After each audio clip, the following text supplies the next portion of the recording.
My name's Larry Inman, and I am a state representative for the state of Michigan, for the Michigan House of Representatives, formerly Grand Traverse County Commissioner, and formerly in the banking business for about 28 years. Well, I started reading autobiographies of Amelia Earhart, and I tried to find as many as I can to get the basic background on Amelia Earhart, which was really fascinating. And then I began to start collecting anything that I could find on national auction sites. I went to auction sites around the United States where they were auctioning off Amelia Earhart originality items, including original photographs. So I went there and basically bought up everything I could on Amelia Earhart at every auction, and everything I could find, everyone that called me at my home or my office.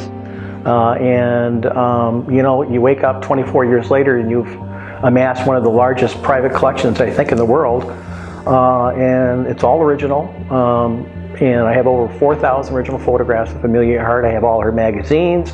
I have all the newspapers that reported from her in 1928 to 1937. I have all the documents on her plane, the Lockheed Electra 10E that she flew on her last flight around the world. And I have a lot of personal items like her passport and her birth documentation and her probate documentation that I went and obtained through governmental sources.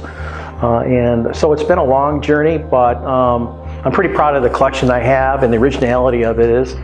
And I would hope someday to put it all together and create what would be called a traveling museum exhibit on Amelia Earhart's life, and use what I have in my collection to fill the exhibit.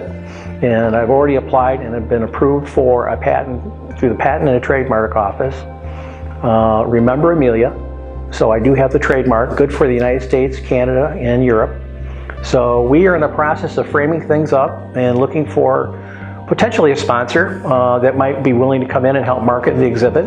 So we're in the beginning stages of putting together what I would call the first ever traveling museum exhibit on Amelia Earhart's life and disappearance.